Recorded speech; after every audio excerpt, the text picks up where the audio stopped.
नमस्कार, राम राम दोस्तों। आज बात करेंगे अपन ए टू जेड थार के उस लोक देवता की जिसकी लोकप्रियता शायद अपने सभी लोक देवताओं में सबसे ज़्यादा है। भजन गाए जाते हैं उनके जोरदार, मंदिर में मेले लगते हैं, खूब मंदिर हैं। और जब वीडियो ख़त्म होगा तब दोस्तों मैं आपको विश्वास दिलाता हूँ, एक भी क्वेश्चन आपका लोक देवता रामदेव जी से नहीं छूटेगा, क्योंकि मैंने स्लाइड में सभी क्वेश्चन डाल दिए इसके अंदर। बात करते हैं अपन आज रामदेव जी तंवर, लोक देवता रामदेव जी के बारे में बात करेंगे आज। जिन्हें रोणेचारा धनी क्यों कहा जाता है, क्योंकि जो इनकी समाधि है दोस्तों वो रुणेचा पोखरण के अंदर है, जिला जैसलमेर है दोस्तों। तो रुणेचा में इनकी समाधि है, मंदिर भरता है, मेला भरता है, इसलिए रुणेचार्य धनी के नाम से पूछा जाता है। एक नंबर में क्वेश्चन ये आ सकता है कि इन्हें उपनाम रुणेचा के धनी से जाना जाता है। अब बात करते हैं आगे, जन्म कहाँ हुआ इनका। जन्म जो दोस्तों होता है वो होता है दोस्तों उंडू कश्मीर बाड़मेर में। लोगों को ये लगता है कि रामदेव जी रुणेचा, तो रुणेचा में ही जन्म हुआ होगा। नहीं, रुणेचा इनकी कर्मस्थली रही है, लेकिन जो इनका जन्म होता है दोस्तों, कई बार क्वेश्चन पूछा गया है, बच्चे कंफ्यूज हो जाते हैं कि रुणेचा करे या उंडू कश्मीर करे। उंडू कश्मीर बाड़मेर में इनका जन्म होता है, तंवर वंशी राजपूत के घर पे। सिंपल सी बात। अगला क्वेश्चन अपन अगर देखें तो पिता का नाम। इस एक टॉपिक से मैं आज कम से कम 50 क्वेश्चन सॉल्व करूंगा, बस आप अंत तक वीडियो में बने रहना। इनके पिता का नाम था दोस्तों अजमाल जी तंवर। अजमाल जी तंवर ये दोस्तों पोखरण के सामंत थे। पोखरण पहले जैसलमेर रियासत के अंडर में आती थी, सामंत थे, और भाटी जो राजवंश हुआ करता था उसके अंडर में आते थे अजमाल जी तंवर। माता का नाम दोस्तों मेणादे, तो मेणादेरा लाल। आगे बात करते हैं, मेणादे जो थी दोस्तों वो थी अपने अमरकोट की। अमरकोट के शासक थे उस टाइम में दलेल सिंह सोडा, उनकी पुत्री थी शासक दलेल सिंह सोडा, उनकी पुत्री थी ये। अमरकोट में अपने एक और लोक देवता बाबूजी राठौड़ का भी दोस्तों ससुराल है, तो ध्यान रखना। अमरकोट प्रेजेंट में तो अपने जैसलमेर के उधर पाकिस्तान में आता है ये। अब बात करते हैं रामदेव जी के भाई का नाम। जो इनके भाई का नाम था दोस्तों वो था वीरमदेव। भाई का नाम वीरमदेव। कई बार पूछ लिया जाता है कि इनमें से किस लोक देवता के भाई का नाम वीरमदेव था, तो आपको ध्यान रखना वीरमदेव किसके भाई का नाम था, रामदेव जी के। इनकी बहन का नाम पूछा जाता है, तो दोस्तों इनकी बहन का नाम था सुगना। सुगना इनकी बहन का नाम था, पूछ लिया जाएगा सुगना इनकी बहन थी। इसकी विवाह किसके साथ किया जाता है, तो विवाह किया जाता है दोस्तों पुंगड़, जैसलमेर में एक जगह, वो बीकानेर में जगह है पुंगड़, वहाँ के विजय सिंह पडियार के साथ इनकी बहन की शादी की जाती है। ये तो इनका हल्का सा जीवन परिचय हो गया। ये दोस्तों ये माता मेणादे के बारे में गलत बता दिया, सॉरी इसके लिए। जो माता मेणादे है दोस्तों, इनकी माता का नाम तो मेणादे था, लेकिन इनकी पत्नी का नाम नेतलदे था दोस्तों। ये जो मैंने अमरकोट वाली बात बताई ये इनकी पत्नी थी दोस्तों, यहाँ की अमरकोट के सोडा शासक दलेल सिंह की पुत्री थी इनकी पत्नी। ये हल्की सी मिस्टेक हो गई, इसको आप सही कर लेना आगे देख के, वीडियो पॉज करके। अपने दोस्तों रामदेव जी के जो भजन गाए जाते हैं, मैं कह रहा हूँ अगर अपना स्टूडेंट आज इनके जो अपने लोक प्रचलन में भजन होते हैं इनके भजनों को भी सुन लेना तो भी उसका काम हो जाएगा। तो रामदेव जी के भजन में क्या आता है, देखो भजन आता है रामदेव जी का कि जमाल जीरा कंवरा माता मेणादेरा लाल रानी नेतलरा भरतार मारो हेलो सुनो जी रामा पीरे हो। अब गाना इसे आओ भाई आपन गाओ, इसमें सब चीज़ लिखी हुई है, कौन क्या है कौन क्या नहीं है। अपने अभी वाली पीढ़ी गाने कौन से गाती है, देखो वो गाने गाती कि गली में थर धुई धुओं कर दूल्हा, अब थरी जान न छोरी, गेट पर चौकीदार गल गेंग थारा लेवर की आगी। ये तो गाना अपनी युवा पीढ़ी गावा है। पत्नी का नाम नेतल दे आता है, कहाँ की थी, अमरकोट के शासक दलेल सिंह की पुत्री थी सोडा रानी। गुरु का नाम क्या आता है, इनके गुरु का नाम आता है दोस्तों बालीनाथ जी, जिनसे आशीर्वाद लेकर ये भैरव राक्षस का वध करते हैं। आगे पढ़ेंगे अपन। बालीनाथ जी का मंदिर पूछ लिया जाता है कई बार कि कहाँ पे है, तो बालीनाथ जी का मंदिर है दोस्तों मसूरिया पहाड़ी, जोधपुर। रामदेव जी के प्रमुख मंदिरों में एक मंदिर मसूरिया पहाड़ी जोधपुर भी है, लेकिन वहीं पे इनके गुरु बालीनाथ जी की मंदिर या समाधि है। इनको दोस्तों विष्णु का अवतार कहा जाता है। किसी न किसी हमारे लोक देवताओं किसी न किसी का अवतार कहा ही जाता है। वैसे ही रामदेव जी से पूछ लेगा आपको एक नंबर में कि रामदेव जी को किस देवता का अवतार माना जाता है, तो वो है विष्णु के अवतारी। चलते हैं अगली स्लाइड में। इनका मेला दोस्तों इनका लगता है अपने भाद्रपद शुक्ल द्वितीय से लेके इनका मेला एकादशी तक बढ़ता है, यानी 11 तक। भाद्रपद शुक्ल एकादशी। देखो भाद्रपद शुक्ल द्वितीय को तो इनका होता है जन्म, शुक्ल द्वितीय को, और एकादशी को ये लेते हैं समाधि। तो इन 11 दिनों के टाइम पीरियड में मेला बढ़ता है। और जो प्रमुख मेला बढ़ता है वो कहाँ बढ़ता है दोस्तों, रुणीचा, रामदेवरा, जैसलमेर, पोखरण। बात करते हैं झंडा। इनका झंडा दोस्तों पंचरंगा होता है, 5 रंग का पंचरंगा झंडा होता है इनका, और स्पेशली उसे नेजा कहा जाता है। नेजा वैसे झंडे का पर्यायवाची है, लेकिन अब उसे रामदेव जी से जोड़ दिया गया है। आप देखोगे जब सावन भादवे में लोग जाते हैं रामदेव जी की पैदल यात्रा, तो उस टाइम में जो लोगों के हाथ में रहता है वो झंडा ही रहता है दोस्तों, उसे नेजा कहेंगे। 5 रंग का वो होता है। उसे अगर अपनी गाड़ी के आगे लगा के आप रामदेवरा जा रहे हो तो भाई साहब टोल वाले टोल नहीं लेंगे आपसे। चमत्कार देखो तो ये एक व्यवहारिकता है कि उनसे टोल नहीं लिया जाता, बाकी ऐसा कुछ नहीं है। इनके जो मंदिर है दोस्तों बताएंगे, अपना एक वीडियो बना हुआ है दोस्तों जिसमें इनके कंप्लीट पूरे मंदिर है राजस्थान में। बात करेंगे अपन कुछ एक मंदिर की। जैसे इनके जो मंदिर है वो दोस्तों रुणेचा रामदेवरा हो गया, छोटा रामदेवरा गुजरात में है। पश्चिम भारत का सबसे बड़ा जो मेला लगता है वो रुणेचा में लगता है। इनका दूसरा मंदिर जो है वो है छोटा रामदेवरा गुजरात में। इसके अलावा इनका जो मंदिर आता है वो मसूरिया पहाड़ी जोधपुर में आता है। सूरता खेड़ा चित्तौड़गढ़ में इनका मंदिर आता है। खुंडियावास अजमेर में इनका मंदिर आता है। बिराठिया खुर्द ब्यावर में इनका मंदिर आता है।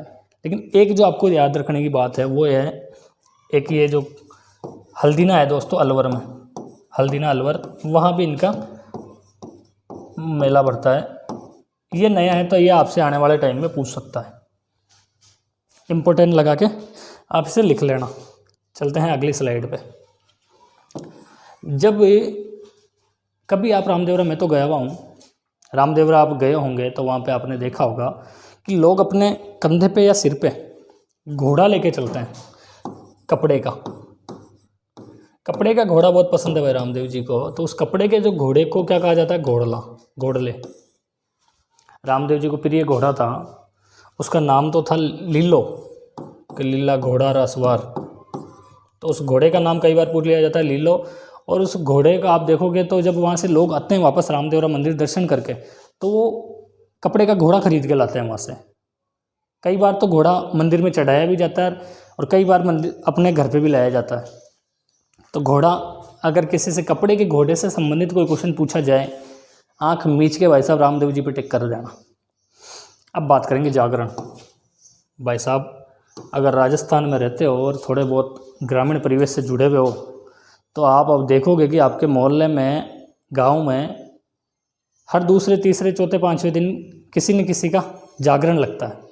उनमें से सबसे ज़्यादा जागरण लगते हैं वो रामदेव जी के, तेजा जी के, बाबू जी के जागरण लगते हैं। और इनका जो जागरण लगता है उसको जम्मू कहते हैं, जम्मू या जम्मा जागरण कहा जाता है उसे। स्पेशली नाम दिया गया है कि किस लोक देवता के जागरण को क्या कहा जाता है, जम्मा, तो वो कहा जाता है दोस्तों रामदेव जी के जागरण को। आप जब रामदेवरा जाओगे पोखरण वहाँ मंदिर में, तो वहाँ आप देखना दिन भर भजन चलते हैं 24 घंटे, तो वो जागरण ही समझ लो, जम्मू ही चल रहा है वो दिन भर। मैं गया था तो दिन में भी वहाँ भजन गाया जा रहा था। चलते हैं आगे।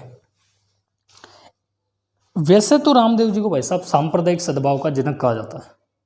पश्चिम में, भारत में इन्होंने, इनके जो भक्त आते हैं वो हिंदू धर्म के भी आते हैं, सभी कैटेगरी के भक्त आते हैं। इसके अलावा सांप्रदायिक सद्भावना के तहत मुस्लिम लोग भी इनको पीर कह के पुकारते हैं। लेकिन इनके स्पेशली मेघवाल जो भक्त हैं उनको दोस्तों रिखिया कहा जाता है। मेघवाल जाति के भक्तों को रिखिया कहते हैं दोस्तों, ये आपको ध्यान रखना। पूछ लेगा कि किस लोक देवता के भक्तों को रिखिया के नाम से जाना जाता है, मेघवाल। वो कौन सी जाति के हैं, तो मेघवाल जाति के।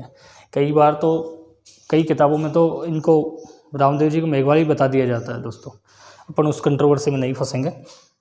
पंचपीर, पंचपीर राजस्थान में 5 पीर हैं, उन्हें पंचपीर कहा जाता है। उनमें सबसे पहला नंबर रामदेव जी का ही आता है। लेकिन एक छोटी सी घटना जुड़ी हुई है कि कहते हैं कि उस टाइम मक्का से कोई 5 पीर आए हुए थे। मक्का, सऊदी अरब, वहाँ के 5 पीर आए हुए थे और वो पीर गांव-गांव घूम लोगों को चमत्कार दिखा रहे थे। तो लोग उनके फॉलोअर बढ़ते ही जा रहे थे। तो जब वो दिखाते दिखाते रामदेव जी के उधर आए, अपने पश्चिम राजस्थान जैसलमेर की तरफ, तो रामदेव जी से पाला पड़ा उनका। तो छोटे मोटे वो करतब दिखा रहे थे, उड़ना करना, चद्दर पे उड़ना, कुछ करना। रामदेव जी ने भी छोटे मोटे दिखा दिया उनको। तो उन्होंने कहा कि हम आपको तभी माने हैं कि आप वास्तव में रामदेव जी हो। हमारे मक्का में पड़े हुए हैं कटोरे, यहाँ नहीं है, कहाँ है, मक्का में हैं कटोरे। उन कटोरों को आप यहाँ लेके आ जाओ आपके जैसलमेर में। भाई साहब रामदेव जी ने लगे 2 मिनट और रामदेव जी उन कटोरों को लेके आ गए अपने। रामदेव रो कर लो, वो हाथ घुमाया, मंत्र पढ़ा रहे रामदेव जी, एक कटोरा था का पकड़ो। मक्का वाले पीर टेंशन में आ गए। उन्होंने कहा भाई साहब हम तो हैं पीर। मक्का वालों ने कहा हम तो पीर हैं, लेकिन जो आप हो ना रामदेव जी, आप हो पीरों के पीर। हम पीर हैं लेकिन आप पीरों के भी पीर हो। तो उस घटना से बाद में मुस्लिम संप्रदाय भी इनको उतना ही सम्मान देता है, उतने ही तरीके से पूजता है। तो सांप्रदायिक सद्भाव का अगर कोई मंदिर या मेला कहा जाता है तो वो बाबा रामदेव जी का है दोस्तों। चलते हैं इसके आगे। क्वेश्चन पूछ ले कभी आपसे कि राजस्थान के एकमात्र लोक देवता जो कवि भी थे, तो उसका राइट आंसर होगा दोस्तों रामदेव जी। रामदेव जी कवि भी थे। इनकी जो पुस्तक है दोस्तों, इन्होंने एक पुस्तक लिखी, उसका नाम है 24 वाणियाँ। 24 वाणियाँ, 24 वाणियाँ इनकी पुस्तक है। उसके हिसाब से इनको कवि मान लिया जाता है। पूछ ले आपसे कई बार कि कभी रामदेव जी पुस्तक का नाम बताओ, तो 24 वाणियाँ आप बता देना। चलते हैं इसके आगे।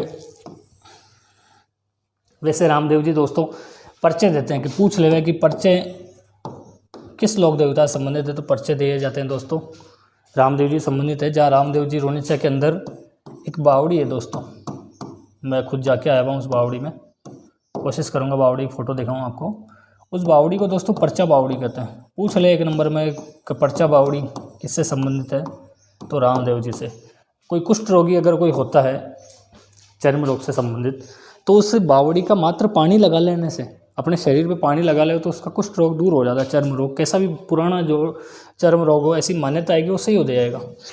रामदेव जी ने दोस्तों भाद्रपद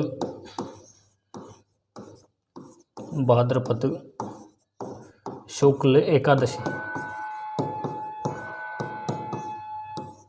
भाद्रपद शुक्ल एकादशी को दोस्तों इन्होंने समाधि ली। कहाँ पे ली? राम सरोवर की पहाड़ पे, जहाँ पे अभी मंदिर बना हुआ है। राम सरोवर, जहाँ मंदिर है उनके पीछे एक सरोवर है, राम सरोवर। कहते हैं कि उसका पानी कभी सूखता नहीं है। उस राम सरोवर की पहाड़ पे रामदेव जी ने समाधि ली। लेकिन इन्होंने समाधि ली भाद्रपद शुक्ल एकादशी। इनकी एक धर्म बहन थी दोस्तों। इन्होंने जातिवाद को हराने के लिए एक अपनी धर्म बहन बनाई, उसका नाम था डालीबाई। मेघवाल समाज की थी डालीबाई, जिन्हें ऐसी कैटेगरी जाना पहचाना जाता है, उस समाज से आती थी डालीबाई। उस डालीबाई को इन्होंने धर्म बहन बनाया। तो डालीबाई ने एक दिन पहले भाद्रपद शुक्ल दशमी को डालीबाई ने समाधि ली, और एक दिन बाद भाद्रपद शुक्ल एकादशी को बाबा रामदेव जी ने समाधि ली। ये आपको ध्यान रखना है। कामड़िया पंथ क्या है, रामदेव जी के भक्तों ने एक पंथ चलाया, कामड़िया पंथ। उसकी औरतें, आपसे क्वेश्चन क्या पूछा जाएगा, उसकी औरतें दोस्तों एक डांस करती है, तेरह ताली नृत्य, 13 ताली डांस करती है। जो नृत्य करती है उसे 13 ताली कहा जाता है। उसमें होता क्या है, एक पैर के तो 9 मजीरे जानता बजाता है दोस्तों, उसके जो भजन होता है उसमें भाई तगड़े तगड़े मंजीरे बजाते हैं। तो 9 मजीरे तो एक थाई पे होते हैं, पैर के होते हैं, 2 मजीरे यहाँ होते हैं अपनी दोनों तरफ, 13 ताली जो नृत्य होता है दोस्तों, उसमें 9 मजीरे तो यहाँ पैर पे होते हैं, 2 मजीरे यहाँ कोहनी पे होते हैं, और 2 हाथ में होते हैं। उनको आपस में टकरा के बजाया जाता है। वो नृत्य करती कामड़िया पंथ वाली 13 ताली नृत्य करती है। आपसे पूछा जाएगा 13 ताली नृत्य किस लोक देवता से संबंधित है, तो आपको बताना है रामदेव जी। 13 ताली नृत्य कौन से पंथ की महिलाएं करती है, तो कामड़िया पंथ की। बात करते हैं इससे आगे, भैरव राक्षस का वध। दोस्तों रामदेव जी को भैरव राक्षस के वध के लिए जाना जाता है। अब भैरव वास्तव में राक्षस था या नहीं था, उसकी बात करते हैं। भैरव को कई किताबों में राक्षस बताया जाता है, जबकि कई किताबों में उसको साहूकार यानी व्यापारी बताया जाता है। और ये व्यापारी क्या करता है, लोगों को भाई साहब लूटता तगड़ाई, जैसा अभी भी होता है। प्याज किसान से लिए जाते हैं 3 रुपये किलो, 5 रुपये किलो, और वही प्याज मार्केट में आते हैं 25 रुपये किलो। सिंपल सी बात है, समझने की कोशिश करना। तो वहाँ पे एक भैरव नाम का व्यापारी था। वो व्यापारी क्या करता है दोस्तों को, लूटता था जनता को। तो लोग आए रामदेव जी के पास कि रामदेव जी इसका इलाज करूं, और रामदेव जी ने उसका इलाज करते हैं, उसका वध कर देते हैं दोस्तों। तो आपसे पूछ लेगा कि भैरव राक्षस तांत्रिक का वध किसने किया, तो वो किया रामदेव जी महाराज ने। प्रमुख जो मंदिर पूछे जाते हैं दोस्तों इनके, अभी बताए थे मैंने इनके मंदिर, छोटा रामदेवरा गुजरात, रोणीचा रामदेवरा पोखरण जैसलमेर, खुंडियावास अजमेर, मसूरियापाड़ी जोधपुर, इसके अलावा सुरताखेड़ा चित्तौड़गढ़, बिराटी ब्यावर, और एक जो मंदिर आपको ध्यान रखना है, ये अब एग्जाम में पूछा जाएगा, हल्दीना अलवर, क्योंकि पूर्वी राजस्थान की तरफ इन लोक देवता के थोड़े फॉलोअर कम है, लेकिन अब पूजा जाने जा चुका है। तो हल्दीना अलवर में भी इनका एक मंदिर है, वो आपको याद रखना है। धन्यवाद दोस्तों। कैसा लगा वीडियो आपको मुझे कमेंट्स बॉक्स में ज़रूर बताना। थोड़ी बहुत वीडियो भाई रुकावट तो हो ही सके, वीडियो बनाते हैं, जैसे अभी लाइट की हुई है लेकिन अपनी एलईडी चल रही है इन्वर्टर से, तो दोस्तों कई बार हो जाती है प्रॉब्लम, तो उसके लिए खेद रहेगा। धन्यवाद। जय हिंद, जय भारत।